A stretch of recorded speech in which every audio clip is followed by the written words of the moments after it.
Welcome my dear student in my YouTube channel green edutech space इन।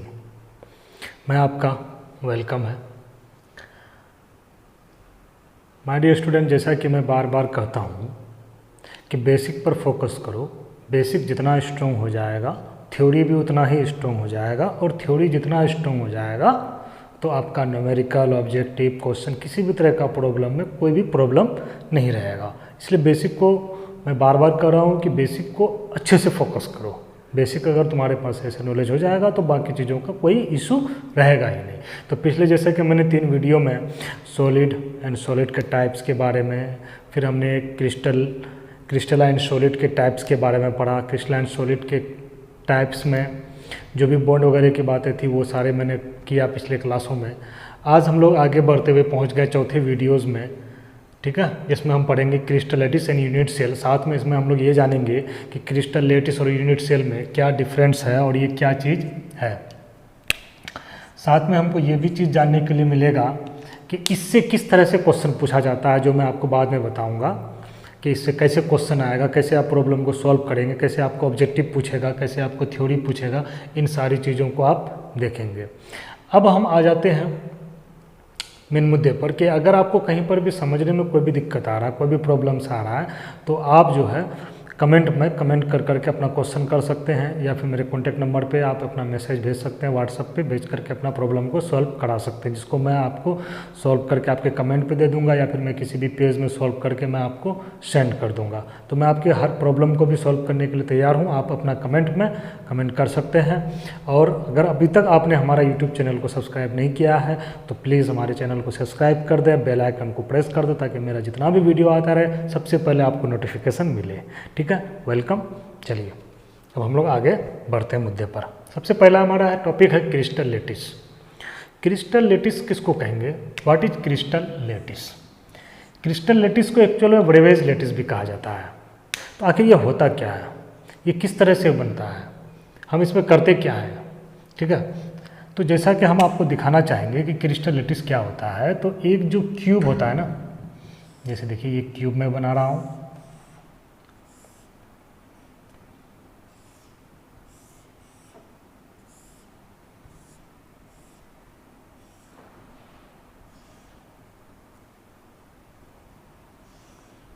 ये मैंने cube बना लिया। इस तरह के बहुत सारे क्यूब एक साथ क्या होते हैं, मिले हुए रहते हैं। ठीक है, जैसे कि एग्जांपल के तौर पर आप ले सकते हैं, जैसे आप देखे होंगे कहीं पर भी बहुत सारे ईंटों का ढेर लगाया जाता है, आप देखे होंगे कि उस तरह किस तरह से वहाँ पर ईंटों को अरेंज किया जाता है। अब नॉर्मली समझने के लिए आपको मैं थोड़ा सा कुछ चीज़ों का सहारा लेकर मैं आपको बता सकता हूँ। यहाँ पर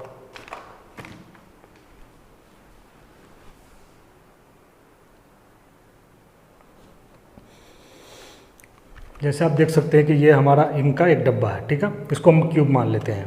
ठीक है, फिर दूसरा क्यूब ले लिया, फिर तीसरा क्यूब ले लिया, चौथा क्यूब ले लिया, 6 हो गया, ये 8 हो गया। इस तरह से करते हुए, है ना, जैसा कि आप देख पा रहे होंगे यहाँ पर अच्छे से इसको अरेंज करेंगे हम। ठीक है, तो इस तरह से हम इसको अरेंज करेंगे तो इस तरह से और भी इधर बढ़ता हुआ जाएगा, फिर इधर बढ़ता हुआ जाएगा, ऊपर की ओर, नीचे की ओर, इस साइड में, चारों तरफ से बढ़ता जाएगा। ठीक है, तो ये जो मैंने अभी बहुत सारा क्यूब को एक साथ अरेंज किया, तो ये हमारा क्या हो गया, क्रिस्टल लैटिस। तो इसीलिए अगर हम क्रिस्टल लैटिस को अगर डिफाइन करना चाहेंगे तो हम कह सकते हैं कि जैसा कि आप देख सकते हैं कि ये जो यहाँ पर रहेगा तो यहीं पे रहेगा उसका कंस्टिट्यूएंट पार्टिकल। यहाँ पर आपको एक दूसरे से कंस्टिट्यूएंट पार्टिकल बहुत दूर में नज़र आ रहा है, लेकिन वास्तव में एक्चुअली किसी भी सॉलिड में इस तरह से कण इतना डिस्टेंस के साथ में नहीं रहता है। कण किस तरह से रहेगा भाई, तो जैसे कि मान लीजिए एक कण हो गया, दूसरा कण हो गया, तीसरा कण हो गया, है ना, ये चौथा कण हो गया। इस तरह से कण एक दूसरे से क्या रहते हैं, नियरेस्ट कनेक्टेड रहते हैं। लेकिन हम समझने के लिए इसको क्या कर रहे हैं, यहाँ पे एक्सपेंड फॉर्म में लेकर के आते हैं और इसको देखते हैं। ठीक है, तो यहाँ पर हमारा क्या रहेगा, ये जो नज़र आ रहा है ये सब हमारा क्या है, कॉन्स्टिट्यूएंट पार्टिकल। अब आपको मैंने पहले भी बताया कि कंस्टिट्यूएंट पार्टिकल हमारा कितने होते हैं, तो 3 होते हैं। क्या क्या? Ion, atom, molecule. Ion, atom, molecule, ये हमारा 3 कंस्टिट्यूएंट पार्टिकल है। तो हम इसको अगर डिफाइन करना चाहेंगे तो हम कह सकते हैं कि कंस्टिट्यूएंट पार्टिकल की किसके कंस्टिट्यूएंट पार्टिकल की 3 डायमेंशनल अरेंजमेंट को क्रिस्टल लैटिस कहते हैं। क्लियर? बस ये डिफिनेशन है इसका कि कंस्टिट्यूएंट पार्टिकल के 3 डायमेंशनल अरेंजमेंट को हम लोग क्या कहेंगे? क्रिस्टल लैटिस कहेंगे। कंस्टिट्यूएंट पार्टिकल के 3 डायमेंशनल अरेंजमेंट को क्या कहेंगे हम लोग? क्रिस्टल लैटिस कहेंगे। अब क्रिस्टल लैटिस में जहाँ पर पार्टिकल्स रहते हैं, जो पोजीशन है पार्टिकल का, उसको हम लोग क्या कहते हैं? है ना, लैटिस पॉइंट। तो यानी कि आप कह सकते हैं कि किसी भी क्रिस्टल लैटिस में जहाँ पर पार्टिकल को रिप्रेजेंट किया जाता है उसको हम लोग क्या कहते हैं? लैटिस पॉइंट कहते हैं। किसको? इस कण को। ठीक है। और ये जो पोजीशन हो गया, ये पोजीशन को हम लोग क्या कहेंगे? कॉर्नर। क्या कहेंगे? कॉर्नर। ठीक है। तो ये किसी इस तरह का, यानी कि ये इसेंशियल पार्ट हो गया किसी भी क्रिस्टल लैटिस का। ये क्या हो गया हमारा? इसेंशियल पार्ट हो गया। ये इसेंशियल पार्ट हो गया किसी भी क्रिस्टल लैटिस का। तो अब ये इसेंशियल पार्ट हो गया किसी भी क्रिस्टल लैटिस का, तो अब इसको हम क्या कहेंगे? है ना। तो ये जो पूरा पार्ट्स है इसको हम लोग कहेंगे क्या? यूनिट सेल, या फिर आप कह सकते हैं इसको क्यूब। ठीक है। यूनिट सेल कह सकते हैं, क्यूब कह सकते हैं। ठीक है। और भी बहुत तरह नामों से इसको जाना जाता है। तो यूनिट सेल या क्यूब, आप कम से कम 2 नाम याद रखेंगे अच्छे से। अब ये हमको अगर आ जाए कि क्यूब का या यूनिट सेल का क्या डिफिनेशन दे सकते हैं। ठीक है। तो यूनिट सेल का या क्यूब का डिफिनेशन देने के लिए हम कह सकते हैं कि किसी भी क्रिस्टल लैटिस के, क्योंकि कंस्टिट्यूएंट पार्टिकल का 3 डायमेंशनल अरेंजमेंट हमारा क्या कहलाया? क्रिस्टल लैटिस कहलाया। तो किसी भी क्रिस्टल लैटिस का जो सबसे स्मॉलेस्ट पार्ट होगा, सबसे छोटा भाग, है ना, सबसे छोटा कण, उसे हम लोग क्या कहेंगे? यूनिट सेल कहेंगे। क्या कहेंगे उसको हम लोग? यूनिट सेल कहेंगे। ठीक है। अब हम यहाँ पर एक चीज़ और जानेंगे, यूनिट सेल के पैरामीटर्स के बारे में हम लोग जानेंगे यहाँ पर कि कितने पैरामीटर्स होते हैं।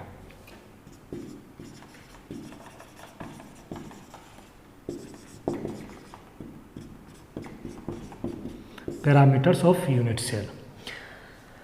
इसके एंगल के लिए हम लेंगे, ये एक एंगल हो गया, ये एक एंगल हो गया, क्योंकि ये जो एंगल हो गया तो ये सबके बराबर, ये इसके इसके इसके इसके, फिर ये वाला जो गया ये चारों के, फिर ये वाला जो गया ये चारों के, और फिर ये आमने सामने के सब बराबर होते हैं। तो इसको हम कह देते हैं अल्फ़ा, इसको बीटा और इसको गामा। तो फॉर एंगल या एक्सिस के लिए अल्फ़ा, बीटा एंड गामा, ये 3 हो गया इधर। अब हम ले लेते हैं एक किसी भी क्यूब में कोई भी जो 3D होता है उसमें 3 डायमेंशन होता है। क्या क्या होता है? लेंथ, है ना, विड्थ एंड हाइट। तो मान लेते हैं कि ये हमारा क्या हो गया? हाइट। ये क्या हो गया हमारा?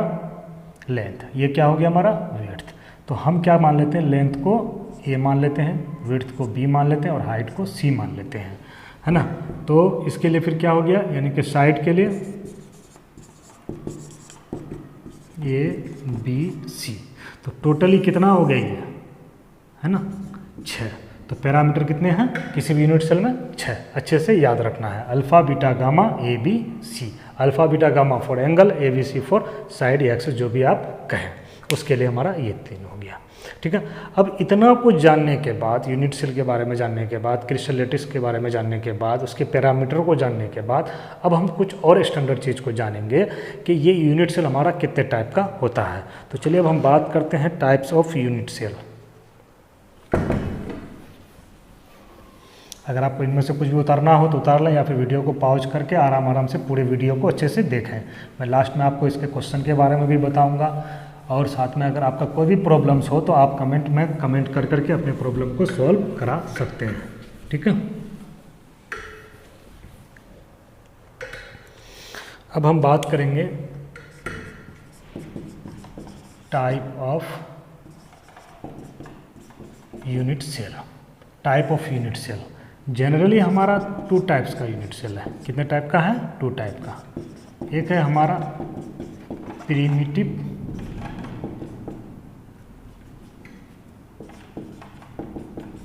यूनिट सेल, या इसी को हम लोग क्या कहते हैं? सिंपल क्यूबिक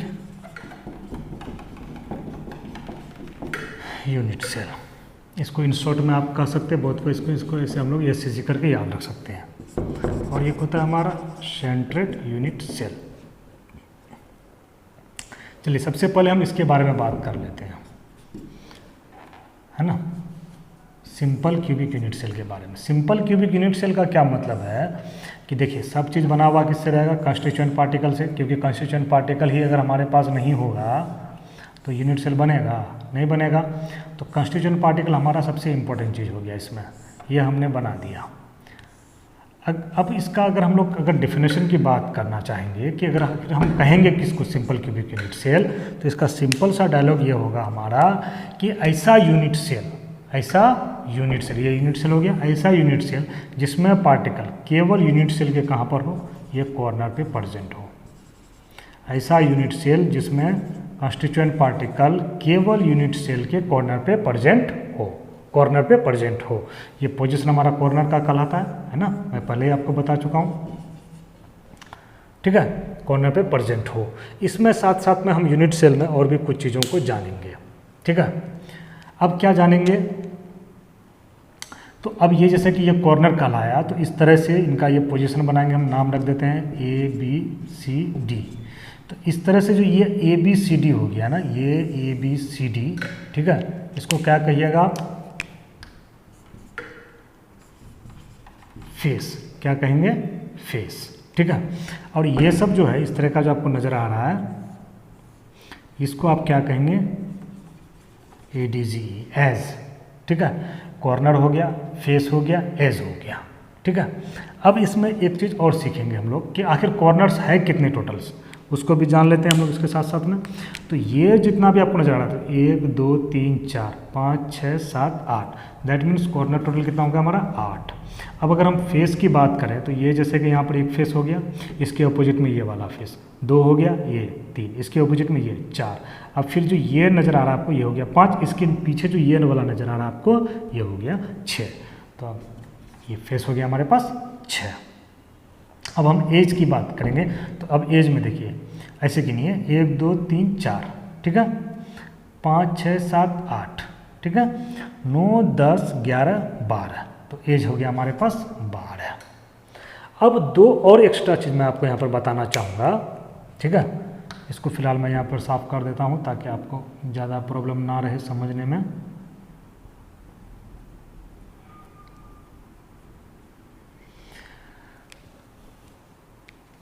मैं यहाँ पर बात करूँगा फेस डायगोनल और बॉडी डायगोनल के बारे में। किसके बारे में,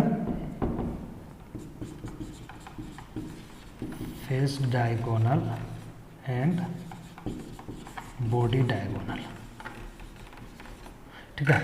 तो फिर मैं आपको एक डब्बे का सहारा लेकर के बात को बताना चाहूँगा। जैसे मान लेते हैं ये हमारा यूनिट सेल है, ये क्या हमारा यूनिट सेल है, इसको मान लेते हैं। तो ये हमारा क्या हो गया, पूरा एक फेस हो गया ये। तो हम एक फेस में इस तरह से करते हुए 2 डायगोनल खींच सकते हैं। तो टोटल फेस कितना है हमारे पास 6, तो फेस डायगोनल टोटली कितना हो जाएगा 6 × 2 = 12। चलिए अब ये समझ गया हमने। अब बॉडी डायगोनल समझना, बॉडी डायगोनल को थोड़ा अच्छे से समझिएगा, ये थोड़ा कन्फ्यूजन वाला चीज़ है। मैं इसका यहाँ पे नोमेनक्लेचर कर देता हूँ ABCD, ठीक है।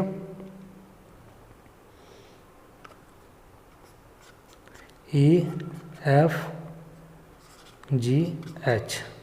ये 4 नाम रख दिए, सबका नाम रख दिया मैंने। अब देखिए बॉडी डायगोनल क्या है कि इसके सेंटर से होकर के पास होना चाहिए। तो ये यहाँ A हो गया, अब इससे यहाँ तक A से लेकर के ये H तक, यानी कि इस कोना से लेकर के इस कोना तक, आप अच्छे से देख पा रहे होंगे, यहाँ से लेकर के यहाँ तक, ठीक है।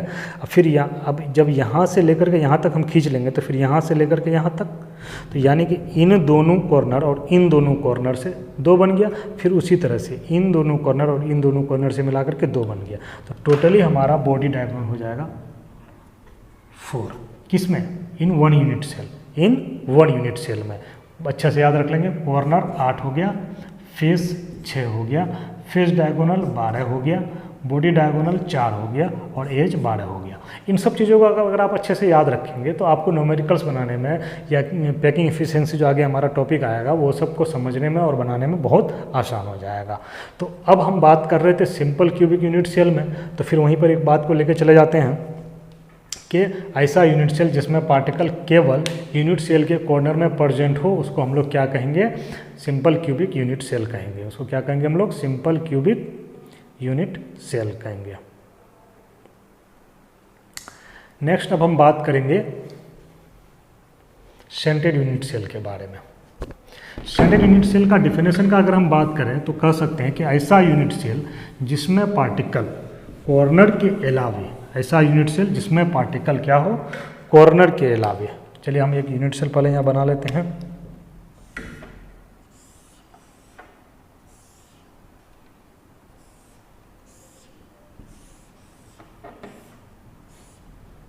आप देख रहे हैं कि मैं किस तरह से यूनिट सेल बना रहा हूँ, आप भी इस तरह से आसानी से बना सकते हैं।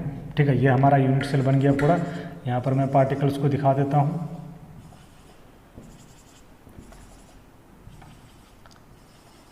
ये मैंने पार्टिकल्स को यहाँ पर पूरा दिखा दिया है। ठीक है, तो अब सेंटेड यूनिट सेल के बारे में देखिए कि हमने परिभाषा आपको भी बताया एक बार कि ऐसा यूनिट सेल जिसमें पार्टिकल कॉर्नर के अलावे, यानी कि इनके अलावे, कॉर्नर्स के अलावे यूनिट सेल के फेस के सेंटर में, ये जो फेस नज़र आ रहा है, बॉडी के सेंटर में, यानी कि ये पूरे को हम लोग बॉडी भी कह सकते हैं, यूनिट सेल कहेंगे इसको, या क्यूब कहेंगे, या बॉडी कहेंगे। तो यूनिट सेल के बॉडी के सेंटर में या एज के सेंटर में भी पार्टिकल प्रेजेंट हो, उसे हम लोग क्या कहेंगे, सेंटेड यूनिट सेल कहेंगे। तो ये हमको 3 टाइप्स का है। कितने टाइप्स का है, 3 टाइप का। पहला बॉडी सेंटेड यूनिट सेल, इसको इन शॉर्ट में आप बोलेंगे BCC। दूसरा है फेस सेंटेड यूनिट सेल, इसको बोलेंगे आप FCC। तीसरा एंड या साइड सेंटेड यूनिट सेल, इनका इन शॉर्ट में वैसे कुछ खास नहीं लिया जाता है। चौथा आप ले सकते हैं एज सेंटेड यूनिट सेल। ठीक है, तो जनरली शॉर्ट में ये यूज किया जाता है बॉडी सेंटेड के लिए BCC, फेस सेंटेड के लिए FCC और सिंपल क्यूबिक यूनिट सेल के लिए SCC। इसके अलावा और 2 शॉर्ट यूज किया जाता है। एक होता है CCP, वो क्यूबिक क्लोज पैकिंग के लिए, और एक होता है HCP, हेक्सागोनल क्लोज पैकिंग के लिए। ठीक है, तो चलिए अब हम लोग यहाँ पहुँच गए। तो अब बात यह है कि सेंटेड यूनिट सेल में बॉडी सेंटेड यूनिट सेल किसको कहेंगे। तो ऐसा यूनिट सेल जिसमें पार्टिकल, जैसे ये देख रहे हैं आपने, कॉर्नर के अलावे एक पार्टिकल यूनिट सेल के बॉडी के सेंटर में भी हो, तो ये हो गया हमारा क्या, बॉडी सेंटेड यूनिट सेल। यानी कि ऐसा यूनिट सेल जिसमें पार्टिकल कॉर्नर के अलावे यूनिट सेल के बॉडी के सेंटर में हो। फिर हम बात करेंगे इस डब्बे में लेकर के, मान लिया जाए कि इन सभी कॉर्नर्स पे पार्टिकल्स हैं। ठीक है, इसके अलावा इसके अंदर में, इसके भीतर में एक क्या हो, पार्टिकल्स हो, जो इन 8 पार्टिकल से वो कनेक्टेड रहेगा, तो हो जाएगा हमारा BCC। ठीक है, चलिए अब बात करते हैं FCC के बारे में। तो ऐसा यूनिट सेल जिसमें पार्टिकल कॉर्नर में रहना कंपलसरी है, अगर कॉर्नर में ही पार्टिकल नहीं होगा तो वो हमारा यूनिट सेल ही नहीं बनेगा। उसके अलावा प्रत्येक फेस के सेंटर में, तो ये हो गया हमारा एक फेस, ये भी हो गया एक फेस, ये भी हो गया एक फेस, ये वाला, ये भी हो गया एक फेस। अब ये जो फेस आपको नज़र आ रहा है इस तरह से, है ना, इनका ये वाला है ना, ये वाला, इनके फेस के सेंटर में ये हो गया, और ये जो नज़र आ रहा है आपको पीछे की ओर, ये इनके लिए यहाँ पर हो गया। तो टोटली कितना हो गया, 6 फेस में हो गया। तो इसको हम लोग क्या कहेंगे, फेस सेंटेड यूनिट सेल, यानी कि ऐसा यूनिट सेल जिसमें पार्टिकल यूनिट सेल के प्रत्येक फेस के सेंटर में भी प्रेजेंट हो। ठीक है, अब ये भी हम समझ गए। अब बात करते हैं हम लोग एंड या साइड सेंटेड यूनिट सेल के बारे में। इसके बारे में, एंड या साइड सेंटेड यूनिट सेल के बारे में। तो ऐसा यूनिट सेल जिसमें पार्टिकल कॉर्नर के अलावे, कॉर्नर में कंपलसरी है, कॉर्नर के अलावे किसी 2 ऑपोजिट फेस के सेंटर में, दैट मीन्स अगर ऊपर वाले में होगा तो नीचे वाले के फेस में होगा, अगर इस साइड में अगर होगा तो फिर इस साइड में होगा, अगर यहाँ होगा तो यहाँ होगा, इस तरह से किसी 2 ही ऑपोजिट फेस के सेंटर में होगा तो उसको हम लोग क्या कहेंगे, फेस सेंटेड यूनिट सेल कहेंगे। अब तीसरा हम बात करते हैं, ये तीसरा तो बात कर लिया, अब हम लोग चौथा बात करेंगे, एज सेंटेड यूनिट सेल। तो इसके लिए भी वही डिफिनेशन है कि ऐसा यूनिट सेल जिसमें पार्टिकल कॉर्नर के अलावे यूनिट सेल के प्रत्येक एज के सेंटर में, दैट मीन्स जैसे कि यहाँ हो जाए, यहाँ हो जाए, यहाँ हो जाए, यहाँ हो जाए, यहाँ पर हो, यहाँ पर हो, यहाँ पर हो, 12 एज है, 12 एज के सेंटर में होगा। ठीक है, इस तरह से हो, तो उसको हम लोग क्या कहेंगे, एज सेंटेड यूनिट सेल कहेंगे। ठीक है, अब थोड़ा सा हम लोग इसके 7 सिस्टम में जाने से पहले थोड़ा नंबर ऑफ पार्टिकल्स भी कैलकुलेट कर लेते हैं।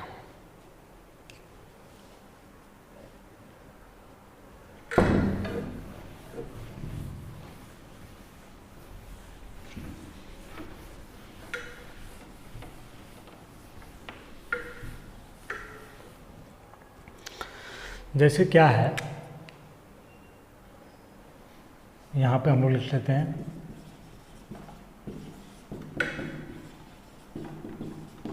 Parts of particle in a unit cell, इसको हम लोग लिख लिए, ठीक है। अब इसके आगे हम लोग इधर नीचे उसका काम करेंगे, ठीक। अब हम यहाँ पर एक यूनिट सेल आपको बना के दे देते हैं ताकि आपको आसानी से बात समझ में आने लगे। ये बना लिया। अब हम यहाँ पे लिख देते हैं थोड़ा सा टाइप ऑफ यूनिट सेल। अब इसमें हम लिखेंगे जैसा कि हम लिख चुके थे पहले, सिंपल क्यूबिक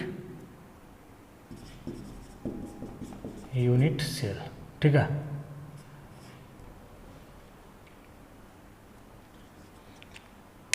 टॉपिक को थोड़ा बदल देते हैं, दो टॉपिक को हम एक साथ लेके आ जाते हैं।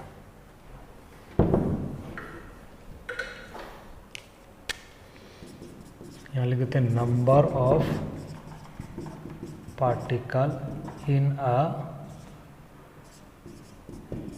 Unit cell, number of particle in a unit cell,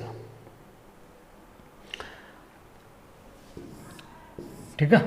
तो सबसे पहले सिंपल पर बात करेंगे। चलिए पहले देख लेते हैं कि पार्टिकल्स कहाँ होंगे, कॉर्नर पे होंगे, ये बात सॉल्व। अब इसमें देखिए, इसमें क्या है कि parts of particle in a unit cell पर हम बात कर रहे हैं। तो अगर कोई भी पार्टिकल मान लेते कॉर्नर पे है तो उसका कितना पार्ट होगा। जैसे आपको मैं बताना चाहूँगा, क्योंकि किसी भी क्रिस्टल लैटिस में बहुत सारे कण होते हैं, ढेर सारे, अनकाउंटेबल, आप काउंट ही नहीं कर सकते, इतना ज़्यादा पार्टिकल्स होते हैं। तो अब मेरा कहने का मतलब, अगर कोई भी कण यहाँ पर है तो वो कितना पार्ट्स एक यूनिट सेल के साथ, यानी कि यहाँ पर जो कण प्रेजेंट है उसका कितना पार्ट्स, कितना हिस्सा इस यूनिट सेल के साथ में होगा, ठीक है। तो इस यूनिट सेल के साथ में इस कण का कितना भाग होगा उसको जानने के लिए हम एक ट्रिक को यूज करेंगे। जैसे फिर मैं उसी डब्बों का सहारा लूँगा। जैसे मान लिया जाए कि ये हमने सजा दिया, तो आप यहाँ पर आप देख पा रहे होंगे, ठीक है, कि यहाँ पर देखिए कि यहाँ पे 4 पार्टिकल, ये 4 यूनिट सेल यहाँ पर कनेक्टेड है। अगर मान लेते हैं कि यहाँ पर कोई भी अगर कण होगा, कहाँ पर, यहाँ पर अगर कोई भी कण होगा, मान लेते हैं यहाँ कोई भी कण अगर है तो वो अभी कितने से कनेक्टेड है, 4 से। अब हम इसमें क्या कर लेते हैं कि और 4 को ला करके जोड़ देते हैं। तो अब बताइए कि जब इन चारों को ला करके इसमें जोड़ देंगे तो अब इस जगह पे और कोई दूसरा यूनिट सेल आ सकता है, नहीं आ सकता है, क्योंकि ये तो सबको मिलकर इसको यहाँ पे घेर लिया। तो अब बताइए कितने यूनिट सेल, टोटल 4 4 8 हो गया, चारों यूनिट सेल मिल करके इस पार्टिकल्स को यहाँ पर क्या किया, घेर लिया। तो इसको घेर लिया, इसका मतलब है कि यहाँ पर जो भी कण है वो 8 यूनिट सेल के साथ कनेक्टेड होगा, अर्थात कि एक यूनिट सेल के साथ एक कण का 1/8वां भाग रहेगा। तो हम यहाँ पर लिख सकते हैं, ये कॉर्नर था, eight corner is equal to 1/8। अब फिर बात करेंगे एट फेस। फिर यहाँ आ जाइए, ये फेस था, ठीक है। जैसे कि आप देखें अभी कि ये चारों को हम जोड़िए, तो किसी में भी देखिए, आप कहीं पर भी देखिए, अगर आप इस फेस में देखिए तो भी इस तरह से आया, तो दो इससे और इससे जुड़ा हुआ रहा, ये वाला फेस किससे, इससे और इससे। अब अगर इस वाले फेस की बात करेंगे तो इसका इस वाले फेस से और इस वाले फेस से ये कनेक्टेड रहा। दैट मीन्स हम कह सकते हैं इजीली कि अगर कोई फेस में है तो एक कण का आधा भाग ही एक फेस के साथ होगा। क्यों? क्योंकि कोई भी कण जो फेस में है वो 2 यूनिट सेल के साथ में जुड़ा हुआ रहेगा। अब आ जाते हैं हम एज पर, ये एज पर, एट एज। फिर आ जाइए उसी जगह पर, आसानी से आपको समझने में होगा। ये हमारा एज है, ये एज है ना, ये एज है, ठीक है। तो अब ये यहाँ पे आ गया, जुड़ गया। तो यहाँ पर जो भी कण अभी फिलहाल 2 से, अब फिर 2 आ गया, तो 4 से जुड़ गया, 4 से वो घेरा गया। तो 4 से जो यहाँ वाला कण घेरा गया तो और किसी और कण से घेरा जा सकता है, नहीं जा सकता, और किसी और कण से घेरा हुआ। तो इसका मतलब है कि जो भी कण अगर इस किनारे पे होगा तो वो मैक्सिमम 4 यूनिट सेल के साथ कनेक्टेड होगा। चलिए अब हम कर देते हैं क्या, एट बॉडी सेंटर। ये पूरा यूनिट सेल एक बॉडी है ना, इसको हम क्या कहेंगे, यूनिट सेल कह देंगे, क्यूब कह देंगे या बॉडी कह देंगे, कोई दिक्कत नहीं है। तो इसके अंदर में यानी कि भीतर घुसा हुआ, तो इसके अंदर में भीतर जब घुसा हुआ रहेगा तो ये जो हमारा मान लेते हैं कि यूनिट सेल जो था, ये यूनिट सेल, इसके अंदर में कोई अगर कनेक्टेड है, जैसा कि हम आपको दिखाना चाहेंगे कि एक्सपेरिमेंट के द्वारा। देखिए बच्चों, मेरा काम है वेस्ट से बेस्ट बनाने का। देखिए ये गेंद है, इसी को आप मान लीजिए पार्टिकल, इसी तरह का पार्टिकल्स होते हैं छोटे छोटे, ये इसके अंदर में चला गया, पूरे इसके अंदर में समा गया, ठीक है। तो इसका मतलब ये है कि इसके अंदर में जो कण है अभी, तो ये किसी और के साथ जुड़ेगा नहीं, जुड़ा, ठीक है। ये केवल इसी यूनिट सेल के साथ कनेक्टेड रहेगा, इसीलिए अगर कोई बॉडी के सेंटर में हुआ तो वो पूरा का पूरा 1, ठीक है। बॉडी सेंटर में पूरा का पूरा 1। क्लियर हो गया? चलिए, इतनी चीज़ों का आपको जरूरत पड़ेगा। मैं फिर यहाँ पे बताना चाहूँगा कि ये जो आप देख रहे अभी, ये जो मैं यहाँ पे बनाया हूँ ये सारा, ये आपको न्यूमेरिकल्स बनाने में, ऑब्जेक्टिव बनाने में, थ्योरी को समझने में बहुत हेल्प करेगा। इन चीज़ों को अच्छे से आप फोकस करके रखेंगे, ठीक है। अब हम आ जाते हैं number of particle in a unit cell, या फिर हम कह सकते हैं total number of particle in a unit cell. Simple cubic unit cell, इसका आपने क्या डिफिनेशन पढ़ा था कि ऐसा यूनिट सेल जिसमें पार्टिकल केवल यूनिट सेल के कॉर्नर में प्रेजेंट हो, ठीक है। तो केवल यहाँ पर क्या होगा, कॉर्नर का बात होगा। तो ये सिंपल क्यूबिक यूनिट सेल अभी आपको नज़र आ रहा है, तो इसका कॉर्नर में एक कण का 1/8 भाग, टोटल 8 कॉर्नर, तो क्या हो जाएगा, 8 8 कट जाएगा तो 1। तो total number of particle in a simple cubic unit cell is 1, in a simple cubic unit cell is 1। अब उसी तरह से अगर हम बात करेंगे क्या,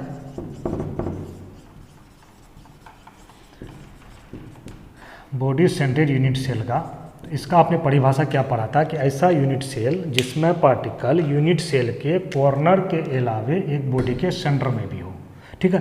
तो टोटल नंबर ऑफ पार्टिकल के लिए हम इसका क्या कर सकते हैं, तो कॉर्नर के लिए भैया कॉर्नर में तो होगा ही, तो 1/8 गुना 8 ये हो गया, प्लस इसके बॉडी के सेंटर में भी एक कण है, तो जो बॉडी के सेंटर में पूरा का पूरा, तो 8 8 कट गया, तो 1 + 1 = 2। तो total number of particle in a body centred unit cell is 2। Next अब हम इसको साफ करते हैं। अगर किसी को उतारना हो तो अपना वीडियो को पॉज करके उतार सकते हैं। तो अब तक जिसने मेरा चैनल को सब्सक्राइब नहीं किया है, बेल आइकन को प्रेस नहीं किया है, आप चैनल को सब्सक्राइब कर दें और बेल आइकन को प्रेस कर दें। साथ में अपनी वीडियो को अपने फ्रेंड्स के बीच में शेयर करें, इससे हमारा हौसला बढ़ेगा। मैं और अच्छे से अच्छा वीडियो आपके लिए लाऊंगा, क्योंकि इन वीडियोस के बाद में ये चैप्टर जैसे ही कंप्लीट होगा, मैं इसके बाद में फिर आपको न्यूमेरिकल फाइल्स बताऊंगा, न्यूमेरिकल के बाद में आपको ऑब्जेक्टिव बताऊंगा, ऐसा ऑब्जेक्टिव बताऊंगा जो आपके बोर्ड के लेवल का भी हो, साथ में आपके कॉम्पिटिटिव लेवल जैसे कि नीट, यूजी, जेईई मेंस वगैरह में भी काम में आए। ये सारे फाइल्स आएंगे, ये तभी संभव है जब आप हमारा हौसला अफजाई करेंगे, जब हमारे वीडियो को आप आगे बढ़ाएंगे, ठीक है। चलिए देखते हैं आगे। अब हम देखते हैं बी नंबर हो गया, सी नंबर। बात करते हैं हम लोग फेस सेंट्रेड यूनिट सेल के बारे में, ठीक है। इसके बारे में आपने क्या पढ़ा था कि ऐसा यूनिट सेल जिसमें पार्टिकल्स कॉर्नर के अलावे प्रत्येक फेस के सेंटर में, चलिए ये फेस हो गया, ये भी फेस हो गया, ये भी फेस हो गया, 4 हो गया, ये वाला बाहर वाला, यहाँ एक इस वाले के लिए और एक इस वाले के लिए यहाँ पर, टोटल 6 हो गए। चलिए कॉर्नर के लिए बात कीजिएगा तो 1/8 गुना 8, ये बात तो फिक्स है, प्लस और फेस के सेंटर के लिए बात करेंगे तो 1/2, क्योंकि फेस के सेंटर में जो भी कण है उसका कितना भाग है, आधा भाग है, तो 1/2 गुना टोटल कितना फेस में है भाई, तो 6, 8 8 कट गया, 2 और 3 तो हो गया कितना, 1 + 3 = 4। तो एफसीसी में टोटल नंबर ऑफ पार्टिकल कितना हो जाएगा, 4। चलिए एफसीसी में, सीसीपी में नंबर ऑफ पार्टिकल्स 4 ही होता है। अब हम डी नंबर बात करते हैं।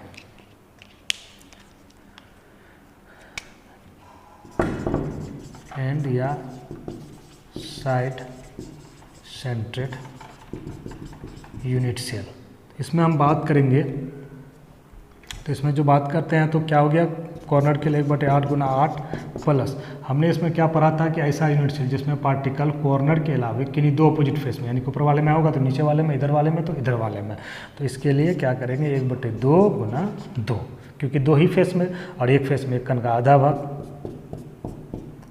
That means 1 + 1 = 2। यानी कि बीसीसी में और एंड या साइड सेंट्रेड में टोटल नंबर ऑफ पार्टिकल कितना होगा हमारा, 2 ही होगा। एससीसी में 1, एफसीसी में 4, बीसीसी में 2 और एंड या साइड सेंटर्ड में 2। अब हम बात करते हैं लास्ट एज सेंट्रेड यूनिट सेल में। एज सेंट्रेड यूनिट सेल में हमने क्या पढ़ा था कि ऐसा यूनिट सेल जिसमें पार्टिकल कॉर्नर के अलावा, तो कॉर्नर के लिए 1/8 गुना 8, ये बात तो फिक्स है, कट गया 1 प्लस टोटल एज कितना है और एक एज में कितना पार्ट्स है 1/4 गुना टोटल एज कितना है भाई 12 है ना। 1 2 3 4 5 6 7 8 9 10 11 12 गुना 12, ये कट गया 3, तो 1 + 3 = 4। यानी कि SCC में 1, BCC में और ECC यानी कि एंड साइड सेंटर्ड में 2, FCC में और एज सेंट्रेड यूनिट सेल में 4 करके। ये हो गया हमारा total number of particles in a unit cell. यानी कि एक यूनिट सेल में मैक्सिमम कितना पार्टिकल्स हो सकता है, हम इसके बारे में अच्छे से जान गए। ठीक है,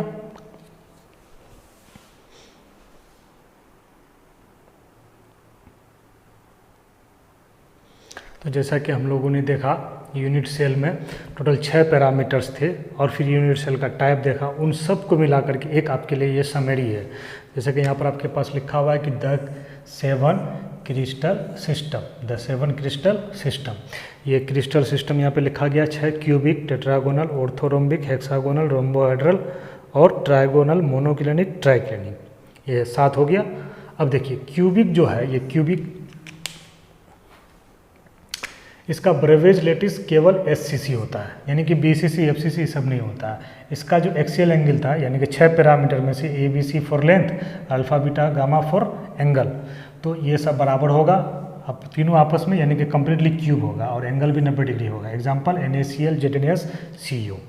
उसी तरह से टेट्रागोनल है, इसमें SCC और BCC पाया जाएगा। इसमें AB तो आपस में बराबर होगा लेकिन C उसके बराबर नहीं होगा। जैसे कि आप इस डब्बे को इसका एग्जाम्पल ले सकते हैं। ठीक है, इसमें देखिए ये वाला और ये वाला आपस में बराबर है लेकिन ये बराबर नहीं है, तो ये C हो गया, ये A हो गया, ये B हो गया। ठीक है, और इनका देखिए ये और ये तीनों एंगल क्या है 90 डिग्री है, तो इसलिए ये क्या हो गया हमारा टेट्रागोनल। इसका example white tin, SnO2, titanium oxide, calcium sulphate. अब देखिए आप ऑर्थोरोम्बिक, ऑर्थोरोम्बिक में क्या होगा SCC, BCC, FCC और एंड सेंट्रेड। इसमें ABC आपस में तीनों में कोई भी बराबर नहीं होगा, बट एंगल तीनों का क्या होगा अल्फा बीटा गामा 90 डिग्री होगा, यानी कि लंबाई चौड़ाई ऊंचाई अलग अलग होगा लेकिन एंगल 90 डिग्री ही होगा। ये आपका रहा example. Rhombic sulphur, potassium nitrate, barium sulphate. Hexagonal SCC, ठीक है, ये सिर्फ SCC टाइप होगा। A बराबर B तो होगा लेकिन C बराबर एक समान नहीं होगा, यानी कि टेट्रागोनल के जैसा। बट टेट्रागोनल में क्या था कि एंगल 90 डिग्री था, बट हेक्सागोनल में क्या हो जाएगा कि अल्फा बीटा तो हमारा 90 डिग्री होगा लेकिन गामा 120 डिग्री होगा। एग्जाम्पल क्या हो गया graphite, zinc oxide, cadmium sulphide. अब हम आ जाते हैं पाँचवें में। पाँचवा क्या है हमारा रोम्बोहेड्रल और ट्राइगोनल, दोनों में से कोई एक नाम ले सकते हैं। ये भी केवल SCC होता है, इसका ABC तीनों बराबर होता है, बट अल्फा बीटा गामा कोई भी 90 डिग्री के बराबर नहीं होता है। एग्जाम्पल में कैल्शियम कैल्साइड यानी कैल्शियम कार्बोनेट, सिनेवार यानी कि सिंदूर। मोनोक्लिनिक ये SCC होगा, एंड सेंट्रेड होगा, और ABC तीनों में से कोई भी इसका क्या होगा इक्वल नहीं होगा। ABC आपस में इक्वल नहीं होगा, अल्फा और गामा 90 डिग्री, बट बीटा क्या होगा 90 डिग्री नहीं होगा। एग्जाम्पल क्या हो गया हमारा monoclinic sulphur, PbCrO4, aluminium chromate, sodium sulphate into 10H2O। Triclinic में क्या क्या आ जाएगा SCC, ABC कोई भी आपस में बराबर नहीं होगा और अल्फा बीटा गामा भी आपस में बराबर नहीं होगा, यानी कि 90 डिग्री के बराबर नहीं होगा। एग्जाम्पल में क्या क्या आ गया आपका copper sulphate into 5H2O into potassium dichromate and boric acid. ये सब आपका क्या हो गया एग्जाम्पल हो गया। अब देखिए कि इससे क्वेश्चन क्या पूछेगा कि आपको क्या कर सकता है कि ABC का वैल्यू दे सकता है। बोल देगा क्या कि A का 400 पिकोमीटर, B भी 400 पिकोमीटर, C भी 400 पिकोमीटर है और एंगल का मान 90 डिग्री है, तो बताइए क्रिस्टल सिस्टम कैसा होगा, तो क्यूबिक होगा। उसी तरह से इसमें भी कर सकता है, मान ले कि A का मान दे दे 500 और B का मान दे दे 500 और C का मान दे दे 600, ठीक है, और बोले कि अल्फा बीटा का मान 90 डिग्री है, तो क्या होगा क्रिस्टल सिस्टम, तो टेट्रागोनल होगा। तो इसको आपको कॉम्पिटिटिव लेवल में भी पूछ सकता है, बोर्ड लेवल में भी पूछ सकता है, यानी कि इन लोगों का वैल्यू, इनका वैल्यू, केवल इनका वैल्यू चेंज होगा, है ना। ये तो कांस्टेंट है, इसमें कोई परिवर्तन नहीं कर सकता है। ये वेरिएबल है कि आपको क्या दे सकता है, 300, 400, 500 पिकोमीटर, माइक्रोमीटर, नैनोमीटर, कुछ भी दे सकता है, ठीक है। अब एक तो ये हो गया। अब पूछेगा कि ऑर्थोरोम्बिक का ब्रेवेज लेटिस कैसा कैसा हो सकता है, तो ये तीनों ऑप्शन दे देगा। एक वो दे देगा क्या, ऑल ऑफ दिस, यानी कि एक ए में एससीसी, बी में बीसीसी, सी में एफसीसी दे दे, और चौथा डी में क्या दे दे, नन ऑफ दिस। तो क्या हो जाएगा, ये ऑल ऑफ दिस डी में, तो ऑल ऑफ दिस हो जाएगा। आपको पूछ दे कि हेक्सागोनल का ब्रेवेज लेटिस कैसा होता है, तो एससीसी ऑप्शन में आपको क्या दे देगा, SCC, BCC, FCC, none of this, तो एससीसी में टिक लगाना है। उस तरह से इसका वैल्यू दे करके इसका ऑप्शन बना करके, या फिर आपको कह सकता है कि ये पे एग्जांपल ले लेगा, मान लेगा जिंक ऑक्साइड, बोलेगा जिंक ऑक्साइड का क्रिस्टल सिस्टम कैसा होता है, क्यूबिक, टेट्रागोनल, हेक्सागोनल, ट्राइक्लिनिक, तो हेक्सागोनल होगा। इस प्रकार से आपको क्या कर सकता है, इससे एमसीक्यू पूछ सकता है, ठीक है, जो आप आसानी से बना सकते हैं अगर इस टेबल को आप अच्छे से ध्यान में रखेंगे तो। चलिए अब फिर हम लोग अगले क्लास में मिलते हैं। अब हम लोग पढ़ेंगे क्लोज पैक स्ट्रक्चर के बारे में। मेरा आप लोगों से रिक्वेस्ट भी है और मेरा ख्वाहिश भी है कि आप लोग मेरे चैनल को सब्सक्राइब करें और मेरे वीडियो को दूसरों तक पहुंचाएं। इसके लिए आप अपने सोशल मीडिया पर शेयर करें, बेल आइकन को प्रेस करना ना भूलें, क्योंकि आप बेल आइकन को प्रेस करेंगे तो हमारा हर वीडियो का नोटिफिकेशन सबसे पहले आपको मिलेगा। Thank you very much for watching.